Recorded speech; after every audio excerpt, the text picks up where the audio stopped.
நன்மையே நடக்கும். நன்றியுடன் வாழ்ந்தால் வல்லமையை வளர்ப்போம், வளமாய் வாழ்வோம். இன்றைய பதிவில் பல பக்தர்களும், யூடியூப் சேனல்களின் ரிப்போர்ட்டர்களும், பல மீடியாக்களும் மீண்டும் மீண்டும் ஒரு கேள்வியை முன்வைத்துக் கொண்டுள்ளார்கள். நமது தமிழ்நாட்டில், இந்தியாவில் 70,000 கோயில்களுக்கு மேலே உள்ளன. அவ்வாறு இருக்கும் பொழுது, தமிழ்நாட்டில் மட்டும் 70,000 கோயில்கள், இந்தியா முழுவதும் 6 லட்சத்திற்கும் மேற்பட்ட கோயில்கள் உள்ளன. அவ்வாறு இருக்கும்போது எதற்காக புதிதாக 108 ஏக்கர் அளவில் தமிழ் சீரடி கோவில் என்ற கேள்வியை மீண்டும் மீண்டும் வைக்கிறார்கள். இதற்கான பதிலை இந்த காணொளியின் இறுதியில் யாம் தருகிறோம். அதே போல இந்த காணொளியில் நாம் கூறுகின்ற ஒவ்வொரு பதிலுமே தொடர்ந்து நீங்கள் பார்த்து வருவீர்களேயானால் அதற்கான விடையாகவும் அமையும் என்பதும் உண்மையாகும். எதற்காக 108 ஏக்கர்? வெறும் கோவில் மட்டும்தானா அது என்றால் நிச்சயம் கிடையாது. 108 ஏக்கரை நீங்கள் 3ஆக பிரித்தீர்களேயானால் 36 ஏக்கர் தமிழ் சீரடி கோவில் பக்தி யோகத்திற்காக, இன்னும் ஒரு 36 ஏக்கர் நிம்மதிக்கலை தியான யோக நல்வாழ்வு ஆசிரமம், தியான யோக ராஜயோக ஞான யோகிகளுக்காக, இன்னும் ஒரு 36 ஏக்கர் கர்ம யோகிகளுக்கான அகில உலக நல்லவர் வல்லவர் இயக்கம். அதாவது நல்லவர் வல்லவர் கோட்பாட்டை, நவயச கோட்பாட்டை, நவவாதிகளை உருவாக்கக்கூடிய தலைமை மையமாக விளங்கும். ஆக ஒரு செயல் நாம் புரிகிறோம் என்றால், நாம் கேள்விப்பட்டோம் என்றால், எந்த நோக்கத்திற்காக அந்த செயல் செயல்படுகிறது என்பதை நாம் கூர்ந்து கவனிக்க வேண்டும். அந்த நோக்கம் நன்மையின் பொருட்டு இருக்கும் பட்சத்தில் அதற்கு நல்லவர்கள் அனைவரும் உதவி செய்து அந்த நன்மையை நாம் வளர்ப்பதற்கு முயல வேண்டும். அப்பொழுதுதான் நாமும் நன்றாக வாழ முடியும். இந்த சமூகத்தில் நமது தலைமுறையும் இந்த சமூகத்தில் நன்றாக வாழ முடியும். கடந்த 20 வருடங்களாக நிம்மதிக்கலை தியான யோக நல்வாழ்வு மையத்தின் மூலமாக தமிழகம் முழுவதும் தியான வகுப்புகள், யோகா வகுப்புகள், ஆன்மீக வாழ்வியல் விழிப்புணர்வு சத்சங்கங்கள் போன்ற பலவற்றை யாம் செய்து கொண்டுள்ளோம். கடந்த 2014ஆம் ஆண்டு தான் எமக்கு சீரடி சாய்பாபா அவர்களும் புட்டபர்த்தி சாய்பாபா அவர்களும் தரிசனம் அளித்து, பிரம்ம சாய்பாபா என்ற பெயரில் நீங்கள் இயங்குங்கள், எங்களது சேவையை தொடருங்கள் என்று எம்மிடம் கூறினார்கள். அதை கனவு நிலை என்றும் கூற முடியாது, நனவு நிலை என்றும் கூற முடியாது. அந்த தேதி கூட எமக்கு ஞாபகம் உள்ளது. 17/5/2014 அன்று பாபாவின் அந்த 3 அவதாரங்களில் முதல் அவதாரமாக சீரடி சாய்பாபா அவர்களும், 2ஆம் அவதாரமாக புட்டபர்த்தி சாய்பாபா அவர்களும், 3ஆம் அவதாரமாக பிரேம சாய்பாபா என்ற அவதாரம் வரும் என்று புட்டபர்த்தி சாய்பாபா அவர்கள், சத்ய சாய்பாபா அவர்கள் கூறி சென்றுள்ளார். எமக்கு 17/5/2014 அன்று தரிசனம் அளித்து கூறுகின்றையில் பிரேம சாய்பாபா அவதாரம் 75 வருடங்களுக்கு பிறகுதான் நிகழும். அதுவரை பிரம்ம சாய்பாபா என்ற பெயரில் சாய் பக்தர்களை சத்தியத்தின் பாதையில் வழி நடத்துமாறு எமக்கு அவர்கள் உரைத்தார்கள். அப்பொழுதுதான் எனக்கு உண்மையிலேயே பாபா அவர்கள் பரிச்சயம்.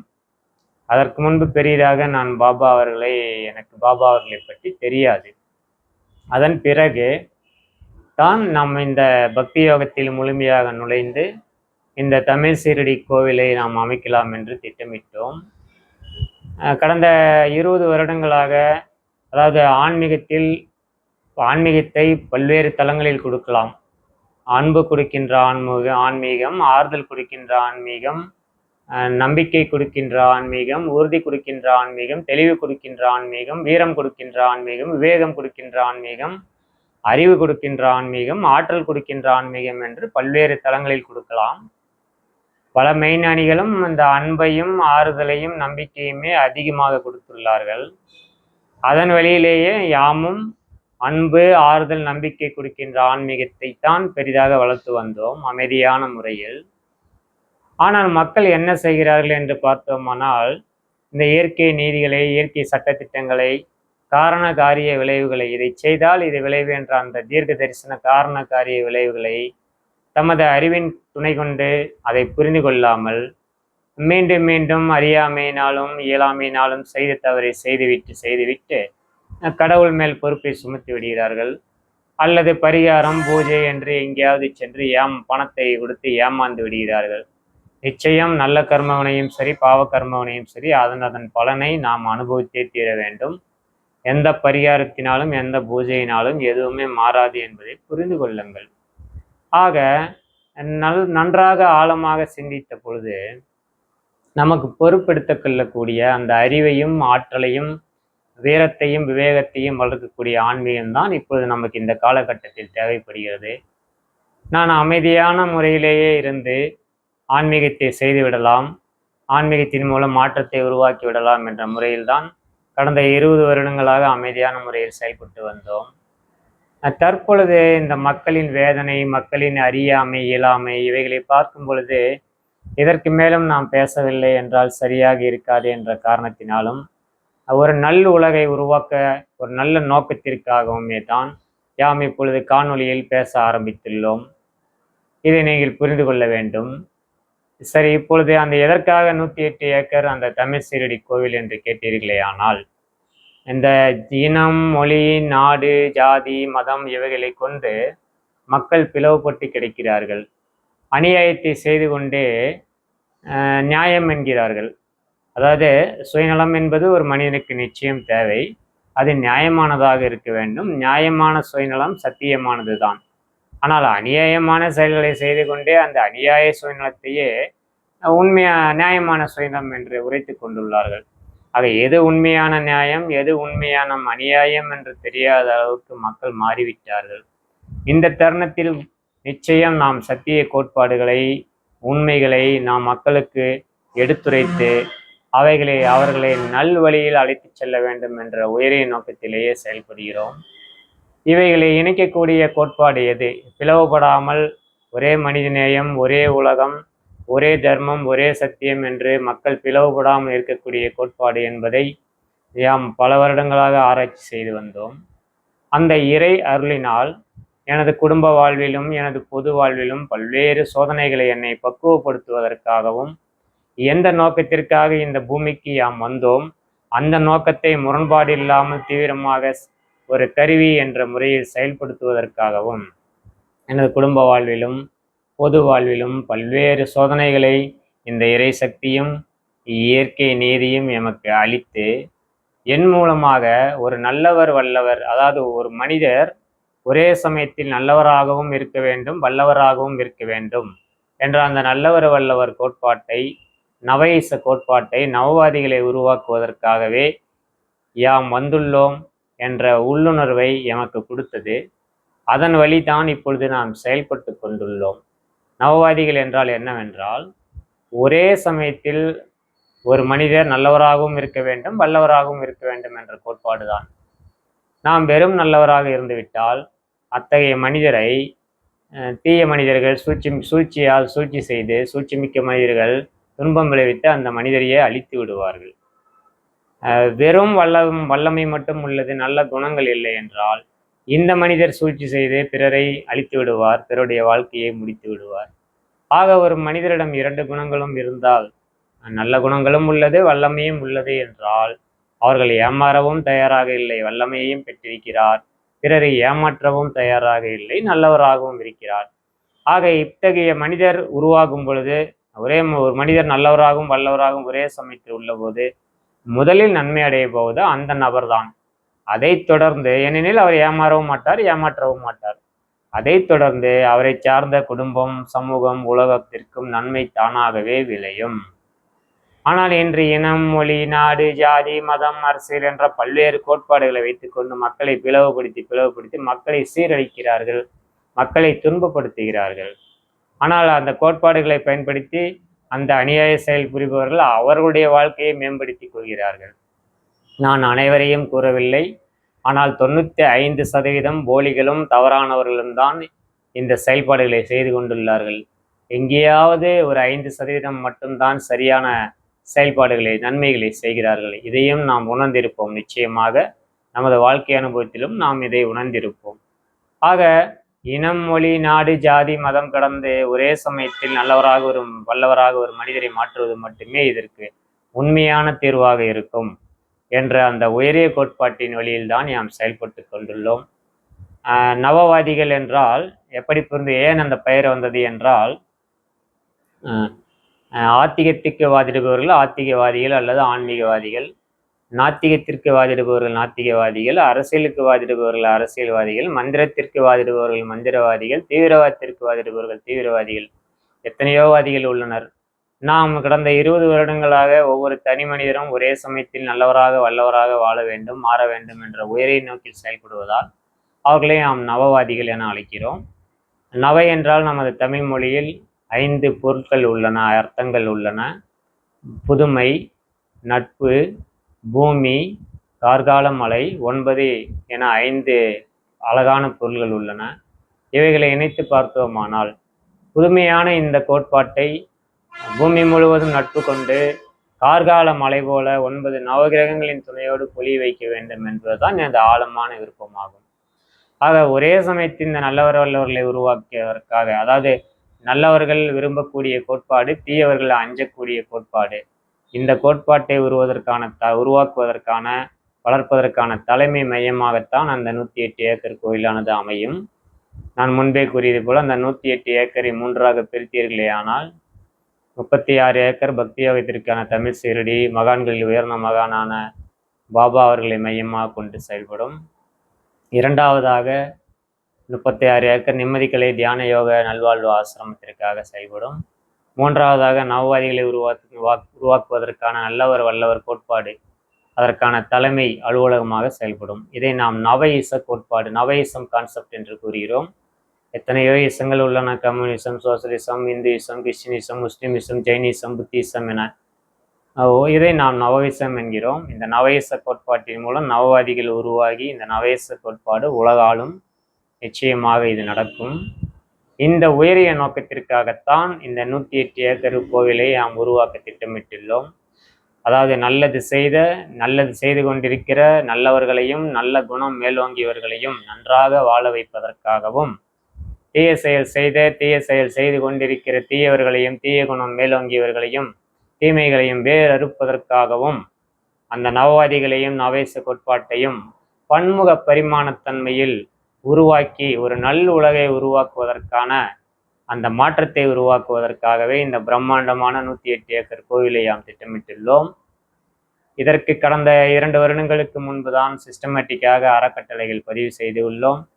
இதற்கு தற்போது நன்கொடைகளையும் நாம் வாங்கி கொண்டுள்ளோம்.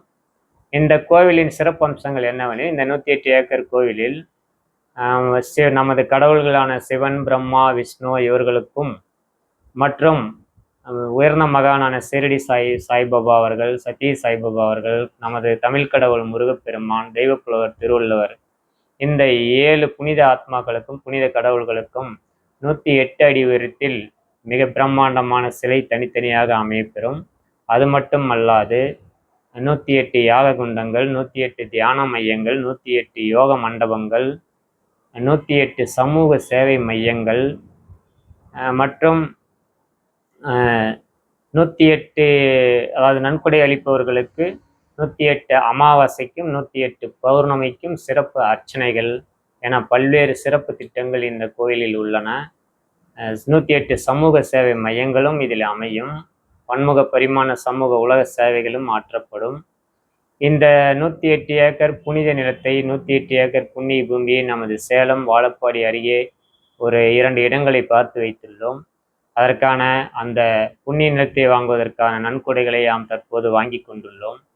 இதில் 108 மட்டும் நன்கொடை அளிப்பவர்களுக்கு ஒவ்வொரு அமாவாசைக்கு, அதாவது கும்பாபிஷேகத்திற்கு, கோவில் கும்பாபிஷேகத்திற்கு பிறகு ஒவ்வொரு அமாவாசைக்கும் பௌர்ணமிக்கும் அவர்களது பெயரில் 1 வருடம் சிறப்பு அர்ச்சனை செய்யப்படும். அதே 1008 ரூபாய் நன்கொடை அளிப்பவர்களுக்கு 10 வருடம் அவர்களது பெயரில் சிறப்பு அர்ச்சனை செய்யப்படும். 10,008 ரூபாய் நன்கொடை அளிப்பவர்களுக்கு 108 வருடம், அதாவது ஆயுட்கால அர்ச்சனை, சிறப்பு அர்ச்சனை அபிஷேகம் செய்யப்படும். ஆக இந்த உங்களால் இயன்ற அளவு 108, 1008, 10,008 இந்த புண்ணிய நிலத்தை, நல்லுலக மாற்றத்தை உருவாக்கக்கூடிய, நவவாதிகளை உருவாக்கக்கூடிய, நல்லவர் வல்லவர் கோட்பாட்டை வளர்க்கக்கூடிய இந்த அருமையான இந்த நல்லுலக மாற்றத்திற்கான இந்த புண்ணியத்தை வாங்குவதற்கு உதவி செய்து உங்கள் தலைமுறைக்கு நீங்கள் புண்ணியம் தேடிக்கொள்ளுங்கள். இது மட்டும் அல்லாது இது நமது கடமையும் கூட. ஏனெனில் தனிமனிதம், குடும்பம், சமூகம், உலகம் ஒன்றை சார்ந்தது. இந்த 4 கடமைகளையும், தனிமனித கடமை, குடும்ப கடமை, சமூக கடமை, உலக கடமை ஒவ்வொருவரும் ஆற்ற வேண்டியுள்ளது. அவை அனைவருக்கும் அந்த கடமை உள்ளது. அதை நாம் புரிந்து கொள்ள வேண்டும். இது மட்டும் அல்லாது இந்த 1108 ஏக்கர் கோவிலில் ஆயுட்கால உறுப்பினராக நீங்கள் இணைய விரும்பினால் ரூ. 5000 நன்கொடை அளித்தால் போதுமானது. ரூ. 5000 நன்கொடை அளிப்பவர்களுக்கு எதிர்காலத்தில் கும்பாபிஷேகத்திற்கு பிறகு அர்ச்சனை, அபிஷேகம், பூஜை, பிரசாதம், தங்கும் அறைகள், தியான யோகா வகுப்புகள், பயிற்சிகள், மூச்சு பயிற்சிகள், தீட்சை, இயற்கை மருத்துவங்கள் போன்ற அனைவற்றிலும் சிறப்பு சலுகைகள் உண்டு என்பதையும் மகிழ்ச்சியோடு தெரிவித்துக் கொள்கிறோம். எமது அறக்கட்டளைகளின் மூலமாக ஆன்லைனில் மட்டுமே நேரடியாக வங்கி கணக்கிற்கு நன்கொடைகள் வாங்கப்பட்டு வருகின்றன. வெளியாட்கள் யாரையும் யாம் நன்கொடை வாங்குவதற்கு இதுவரை அனுப்பவில்லை. அதையும் புரிந்து கொள்ளுங்கள். எங்கேயும் நீங்களும் ஏமாற வேண்டாம். முக்கியமான சில அறக்கட்டளை உறுப்பினர்களுக்கு மட்டுமே நன்கொடை ரசீதுகள் கொடுத்து அவர்களை நன்கொடை வாங்குவதற்கு யாம் நன்கொடை ரசீதோடு செயல்படுத்தி கொண்டுள்ளோம். 95% மேல் ஆன்லைனில் மட்டுமே நேரடியாக வங்கி கணக்கில் நன்கொடைகள் வாங்கி கொண்டுள்ளோம். இந்த புண்ணிய காரியத்தில் தங்களால் இயன்ற 108, 1008, 10,008 நன்கொடைகளை அளித்து அர்ச்சனைகளில் உங்களது தலைமுறைக்கு நீங்கள் புண்ணியம் சேருங்கள். ஆயுட்கால உறுப்பினருக்கு ரூ. 5000 செலுத்தியும் நீங்கள் உங்களது அந்த சிறப்பு சலுகைகளை பெற்று நீங்கள் சிறப்பாக வாழ்வதற்கு முயற்சி செய்யுங்கள். மீண்டும் மீண்டும் கூறுகிறேன், இந்த கோவில் அந்த நவவாதிகளை, நல்லவர் வல்லவர்களை உருவாக்கக்கூடிய அந்த சிறப்பு வாய்ந்த அந்த கோட்பாட்டிற்காக உழைக்கக்கூடிய அதற்கான ஒரு சிறந்த நோக்கத்தை மையமாக கொண்டு தான் இந்த கோவில் அமையப் போகிறது. சாதாரணமான கோவிலாக இது திகழாது. ஒரு உலக நல்லுலக மாற்றத்தை, நல்லவராக வல்லவராக இருக்கக்கூடிய மனிதர்களை உலகம் முழுவதுமே உருவாக்குவதற்கான ஒரு சிறப்பு தலைமை அலுவலகமாகவும் சிறப்பு கோயிலாகவும் புனிதமான மையமாகவும் இது செயல்படும். இது இனம், மொழி, நாடு, ஜாதி, மதம், அரசியல் கடந்த ஒரு கோட்பாடு. இன்றைய காலகட்டத்தில் நமக்கும் நமது தலைமுறைக்கும் மிக மிக மிக அவசியமான கோட்பாடும் கூட. இதற்கு நீங்கள் எமது தன்னார்வ தொண்டர்களையும் எமது அறக்கட்டளைகளையோடு நீங்கள் தொடர்பு கொள்ள விரும்பினால் சில அலைபேசி எண்களை தருகிறோம். அவர்களை குறித்து வைத்துக் கொண்டு நீங்கள் தொடர்பு கொள்ளலாம். 88 83 60 83 60 88 8360 8360 93 625 11160 93 625 111 60. இன்னொரு அலைபேசி எண்ணையும் தருகிறோம். 88 83 60 83 70 88 8360 8370. இந்த 3 அலைபேசி எண்களை நீங்கள் தொடர்பு கொள்ளுங்கள். எங்களது தன்னார்வ தொண்டர்கள் உங்களுக்கு நன்கொடை அளிப்பதற்கோ வேறு சிறப்பு தரிசனங்களுக்கோ இதை பற்றின விரிவான விவரங்களை உங்களுக்கு அளிப்பதற்கு தயாராக உள்ளார்கள்.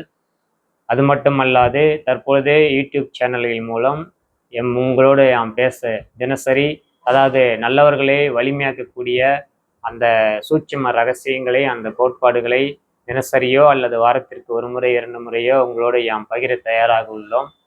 நிம்மதி கலை என்கின்ற யூடியூப் சேனலிலும் தமிழிலும் உள்ளது, ஆங்கிலத்திலும் உள்ளது. சாய்ராம் டிவி என்ற யூடியூப் சேனலிலும் சப்ஸ்கிரைப் செய்து கொள்ளுங்கள்.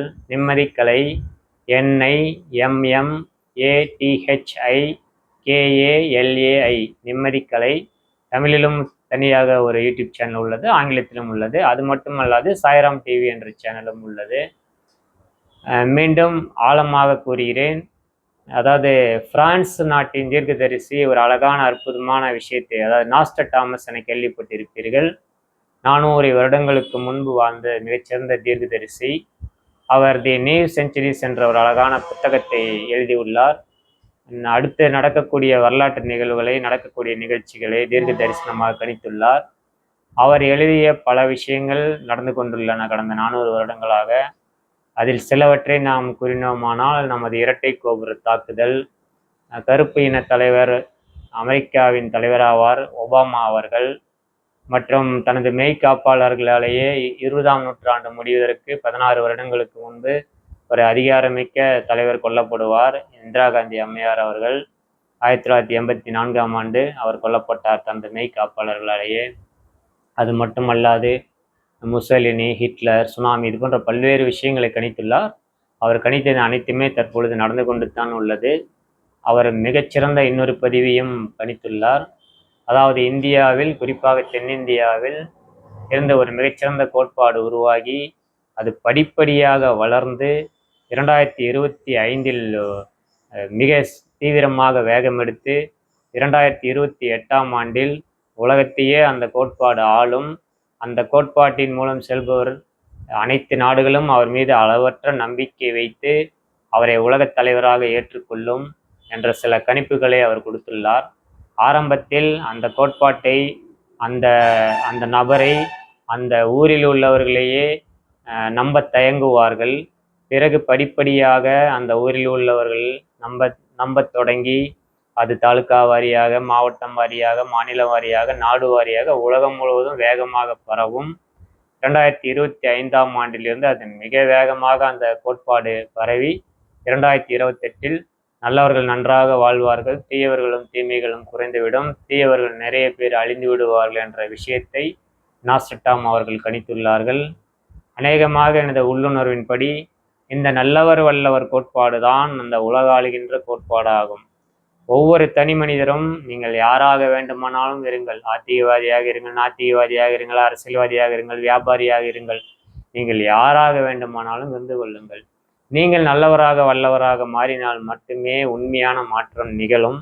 வேறு எந்த மாற்றமும் யாராலும், எந்த கருத்துக்களாலும், எந்த கோட்பாடாலும் நிகழ்த்த இயலாது. அதே போன்று இதை நாம் இன்னொரு விஷயத்தையும் புரிந்து கொள்ள வேண்டும். ஒரே கோட்பாடை வைத்து நாம் ஒரே ஆயுதத்தை வைத்து நன்மைகளுக்கும் பயன்படுத்த முடியும், தீமைகளுக்கும் பயன்படுத்த முடியும். இதைதான் இந்த இயற்கை நீதியில் உள்ளது. ஆகவே ஒவ்வொரு இடத்திலும் நாம் விழிப்புணர்வு பெற்று மிக கவனமாக செயல்பட வேண்டும்.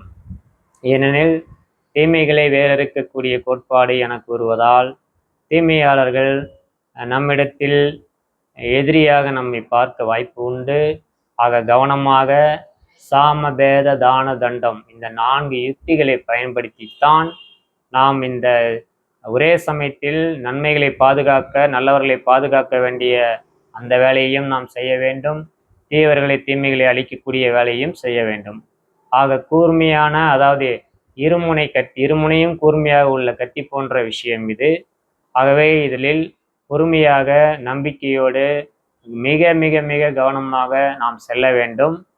இவ்வாறு இந்த நல்லவர் வல்லவர்களை நாம் உருவாக்கும் பொழுது, ஒரே சமயத்தில் நல்லவராக வல்லவராக இருக்கும் அந்த நவவாதிகளை உருவாக்கும் போது இந்த உலகம் மிக மிக சுபிட்சமடையும். நல்லவர்கள் நிம்மதியாக ஆனந்தமாக வாழ்வார்கள், நொந்து நொந்து நூலாக மாட்டார்கள். இப்பொழுது நல்லவர்களை இணைக்க வேண்டிய கட்டாயத்தில் நாம் உள்ளோம். இந்த இயற்கை படைப்பிலேயே நீங்கள் பார்த்தீர்களானால், பிறப்பிலேயே படைப்பில் ஒரு 10% முழுமையான நல்லவர்கள் பிறப்பார்கள், ஒரு 10% முழுமையான தீயவர்கள் பிறப்பார்கள், இன்னொரு 80% நல்ல குணமும் தீய குணமும் கலந்தவர்கள் பிறப்பார்கள். இப்படித்தான் எப்பொழுதும் உலகத்துடைய பிறப்பு ரகசியமாகும். இதில் இந்த 80% மக்கள் என்ன செய்வார்கள் என்றால், யாரிடத்தில் வலிமை, மக்கள் செல்வாக்கு, அதிகாரம், செல்வம் உள்ளதோ, அவர்களிடத்தில் சேர்ந்து அவர்களோடு பயணிப்பார்கள். இப்பொழுது தீயவர்கள் ஒற்றுமையாக இருந்து கொண்டு தங்கள் வலிமையை வளர்த்து கொண்டு அதிகாரத்தை கைப்பற்றி யூனிட்டியாக, அதாவது ஒற்றுமையாக இருப்பதனால் தீமைகளை அதிகம் செய்கிறார்கள். இந்த 80% மக்களும் வேறு வழி இல்லாமல் இவர்கள் தான் வலிமை யாரிடத்தில் உள்ளதோ அவர்களுடன் இணைந்து கொள்வார்கள் அல்லவா. ஏனெனில் அவர்களுடைய வாழ்க்கை பாதுகாப்பு அதை சார்ந்து உள்ளது அல்லவா. அதனால் அவர்களோடு இணைந்து கொண்டு செயல்படும் போது தீமைகள் இந்த உலகத்தில் அதிகமாகத்தான் செய்யும். அதே இந்த நல்லவர்கள், நான் கூறுகின்ற நல்லவர் வல்லவர்கள், நவவாதிகள் ஒற்றுமையாக இணைந்து அந்த 10% மக்களை நாம் ஒன்றிணைத்து விட்டால், இந்த அதிகாரம், செல்வாக்கு, ஒற்றுமை எல்லாம் நல்லவர்களிடம் வரும் பொழுது அவர்கள் வலிமை பெறுவார்கள். அவ்வாறு அவர்கள் வலிமை பெறும்போது மீதி இருக்கின்ற அந்த 80% மக்கள் நல்லவர்களோடு இணைந்து கொள்வார்கள். அப்பொழுது இந்த உலகில் நன்மைகள் மிக மிக அதிகமாகும். அப்பொழுது மட்டுமே நாமும் நம்மை சார்ந்த தலைமுறையும் நிம்மதியாக ஆனந்தமாக வாழ முடியும். இப்பொழுது நாம் செய்ய வேண்டியது நவவாதிகளைத்தான் உருவாக்க வேண்டும். வேண்டுமென்றால் உங்களுடைய வசதிக்காக ஆன்மீகத் துறையில் நாவாதிகளை உருவாக்குவோம், நாத்திகத் துறையில் நாவாதிகளை உருவாக்குவோம், அரசியல் துறையில் நாவாதிகளை உருவாக்குவோம், வியாபாரத்துறையில் நாவாதிகளை உருவாக்குவோம். அந்த அடிப்படையில் நீங்கள் புரிந்து கொண்டு அனைத்து துறையிலையும் நாம் நாவாதிகளை உருவாக்கும் போது அவரும் தவறு செய்ய மாட்டால், தவறு செய்பவரையும் அவர் விடமாட்டார், தீமை செய்பவரையும் விடமாட்டார். ஆக நன்மைகள் இயல்பாகவே பூக்க ஆரம்பித்துவிடும். அதற்கான ஒரு சிறந்த ஆதார அடித்தளமாகத்தான் நாம் இந்த 108 ஏக்கர் தமிழ் சீரடி கோவில், நிம்மதிகளை ஆசிரமம் மற்றும் அகில உலக நல்லவர் வல்லவர் இயக்கம், நவைச கோட்பாட்டை, நவவாதிகளை உருவாக்கக்கூடிய தலைமை அலுவலகத்தை இணைத்து யாம் செய்ய திட்டமிட்டுள்ளோம். எனவே மீண்டும் மீண்டும் கூறுகிறேன், எமது நோக்கம் இது மட்டுமே. இந்த நோக்கத்திற்காகவே யாம் படைக்கப்பட்டுள்ளோம் என்ற உண்மையை மாபெரும் இறைசக்தி எமக்கு உணர்த்தி உள்ளது. அதன் பொருட்டே கடந்த 20 வருடமாக யாம் பயணித்து வருகிறோம். தற்பொழுதே அதை விரைவுபடுத்த அதிரடியாக வீரமிக்க, தீரமிக்க, அறிவுமிக்க, ஆற்றல் மிக்க, அந்த பொறுப்பெடுத்துக் கொள்ளக்கூடிய ஒவ்வொரு மனிதனும் தனக்கு, தன்னுடைய வாழ்க்கைக்கும், தனது குடும்ப வாழ்க்கைக்கும், தனது சமூக வாழ்க்கைக்கும், தனது உலக வாழ்க்கைக்கும் பொறுப்பெடுத்துக் கொள்ளக்கூடிய அந்த அற்புதமான மனிதர்களை உருவாக்குவதற்காகத்தான் யாம் இந்த திட்டங்களை செயல்படுத்துகிறோம். எனவே நல்லவர்களுக்கு, நன்மையான நல்ல கோட்பாடுகளுக்கு அதிகம் உதவி செய்து, நான் கூறியது போல 108, 1008, 10,008 நன்கொடைகளை அளித்து, அல்லது ஆயுட்கால உறுப்பினராக 5000 நன்கொடை அளித்து இணைத்து நீங்கள் அனைத்து விஷயங்களையும் இந்த நல்லுலக மாற்றத்திற்கு நீங்களும் உதவி செய்ய வேண்டும் என்ற கோரிக்கையை வைக்கிறேன். முக்கியமாக இளைய தலைமுறைக்கு நான் கூறியுள்ளது என்னவென்றால், கூர்மையாக கவனியுங்கள். எண்ணம், சிந்தனை, சொல், செயல், இந்த 4ம் ஒரே நேர்கோட்டில் பயணிக்கும் நபர்கள் மட்டுமே சரியான நபர்கள்.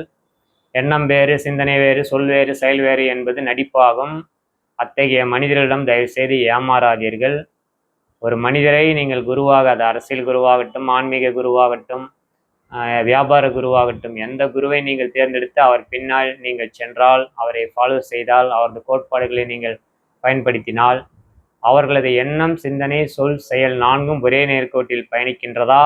அதனால் இந்த உலகத்திற்கும், தனி மனிதத்திற்கும், குடும்பத்திற்கும், சமூகத்திற்கும் உண்மையான நன்மை கிடைக்கின்றதா என்பதை பாருங்கள். அந்த வழியில் நீங்கள் பயணிக்க வேண்டும். அதாவது உண்மையான அநியாயம், உண்மையான நியாயத்திற்கும் ஒரு சின்ன உதாரணம் மட்டும் கூறிவிடுகிறேன். தனக்கு எதுவெல்லாம் நன்மையானதோ அதுவே பிறருக்கும் நன்மையானது, தனக்கு எதெல்லாம் தீமையானது அதுவே பிறருக்கும் தீமையானது.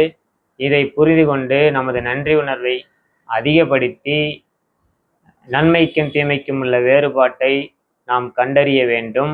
உண்மையான நியாயத்திற்கும் உண்மையான அநியாயத்திற்கும் உள்ள வித்தியாசத்தை கூறுகின்றேன்.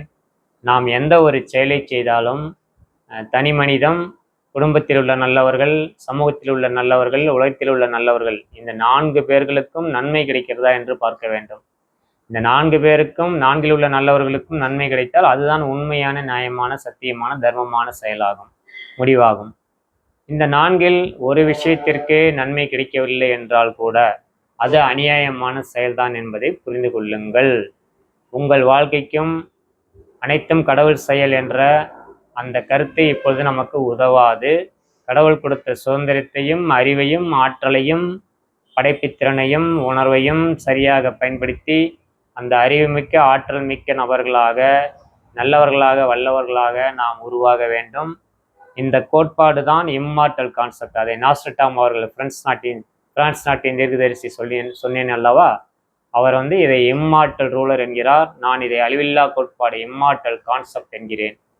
இந்த நல்லவர் வல்லவர் கோட்பாடு உலகை தற்பொழுதும் ஆளும். இனி தொடர்ந்து இந்த நல்லவர் வல்லவர் கோட்பாட்டின் மூலம் மட்டுமே நாமும், நல்லவர்களாகிய நாமும், நமது தலைமுறையும் நன்றாக வாழும். இந்த நோக்கத்திற்காகத்தான் எமக்கு 108 ஏக்கர் கோவில், அதாவது தமிழ் சீரடி கோவில், நிம்மதிகளை ஆசிரமம், நல்லவர் வல்லவர்களை உருவாக்கக்கூடிய அந்த தலைமை நவவாதிகளை உருவாக்கக்கூடிய நவேச கோட்பாட்டை வளர்க்கக்கூடிய அந்த தலைமை மையம் எமக்கு தேவைப்படுகிறது. அதன் பொருட்டே யாம் தற்பொழுது புண்ணிய நிலத்தை வாங்குவதற்கு செயல்பட்டு கொண்டுள்ளோம். 17/5/2027 சீரடி பாபாவின் 108வது ஜீவசமாதி வர உள்ளது. அப்பொழுது இந்த கோவில் கும்பாபிஷேகத்தை அமைக்க திட்டமிட்டுள்ளோம். இன்னும் ஒரு 3.5 வருடங்கள் தான் உள்ளது. இன்னும் ஒரு 6 மாதத்திற்குள் இதற்கான புண்ணிய நிலத்தை வாங்குவதற்கு விரைவாக உழைத்து கொண்டுள்ளோம். யாமும், எமது அறக்கட்டளை சார்ந்த நபர்களும் மற்றும் எமது தன்னார்வ தொண்டர்களும் இதற்காக உழைத்து கொண்டுள்ளோம். மிக விரைவாக இந்த செய்தியை இந்த ஆன்லைன் யுகத்தில் மிக விரைவாக இந்த காணொளியும் சரி, யாம் உங்களுக்கு பதிவிடுகின்ற அந்த செய்திகளையும் சரி அனைவருக்கும் பகிரத் தொடங்குங்கள். தினமும் ஒரு 15 நிமிடமோ 30 நிமிடமோ இந்த ஆன்லைன் உலகத்தை, சோசியல் மீடியாக்களை பயன்படுத்தி இந்த தகவலை அனைவருக்கும் பகிரச் செய்யுங்கள். அதன் மூலம் வரும் அந்த நன்கொடைகளின் மூலம் மிக விரைவாக புண்ணிய நிலத்தை வாங்க யாம் முயற்சித்து கொண்டுள்ளோம். அதற்கு அனைவரும் உங்களுடைய இருந்த இடத்திலிருந்தே நீங்கள் உதவ முடியும். மீண்டும் மீண்டும் கூறுகிறேன், நிச்சயம் நவவாதியில் உலகம் உருவாகும், நன்மைகள் அதிகமாகும், தீமைகள் வேறறுக்கப்படும், நன்மையே நடக்கும். நன்றியுடன் வாழ்ந்தால் வல்லமையை வளர்ப்போம், வளமாய் வாழ்வோம். அனைவருக்கும் நன்றி.